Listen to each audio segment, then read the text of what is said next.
ಬಸವರಾಜ ಹೊರಟ್ಟಿ ಅವರಿಗೆ ಕಾಂಗ್ರೆಸ್ ಅಪಮಾನವನ್ನ ಮಾಡಿದೆ. ಕಾಂಗ್ರೆಸ್ ವಿರುದ್ಧ ವಿಪಕ್ಷ ನಾಯಕ ಆರ್ ಅಶೋಕ್ ಕಿಡಿಕಾರಿದ್ದಾರೆ. ಸಭಾಪತಿ ಅಂದ್ರೆ ಯಾವುದೇ ಪಕ್ಷಕ್ಕೆ ಸೇರಿದವರಲ್ಲ. ಇತಿಹಾಸದಲ್ಲೇ ಇದೇ ಮೊದಲ ಬಾರಿಗೆ ಈ ಕೆಲಸ ಆಗಿರೋದು. ಮೊದಲ ಬಾರಿಗೆ ಕೆಳಗೆ ಇಳಿಸುವ ಕೆಲಸ ಮಾಡ್ತಿದ್ದಾರೆ. ಅವರ ನಿರ್ಧಾರ ಏನಾಗಿರಲಿದೆ ನೋಡಬೇಕು ಅಂತ ಕೂಡ ಹೇಳಿದ್ದಾರೆ ಆರ್ ಅಶೋಕ್.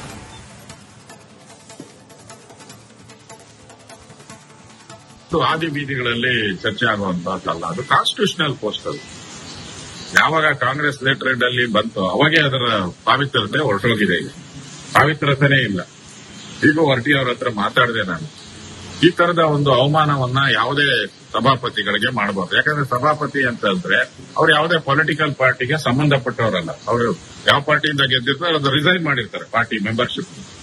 ಸೊ ಈಗ ಅವರು ಯಾರಾಗಿದ್ದಾರೆ, ಅವರು ಯಾವುದೇ ಪಾರ್ಟಿಗೆ ಸಂಬಂಧ ಪಡದೇ ಇರುವಂತ ವ್ಯಕ್ತಿ. ಅವರು ಅವ್ರನ್ನ ಇಳಿಸುವಂತದ್ದು ಒಂದು ಸರಿಯಾದಂತ ಕ್ರಮ ಅಲ್ಲ. ಕರ್ನಾಟಕದ ಇತಿಹಾಸ ನೋಡಿದ್ರೆ ಆ ತರದ್ದೇನು ಬೆಳವಣಿಗೆಗಳು ಕಂಡು ಬರಲ್ಲ.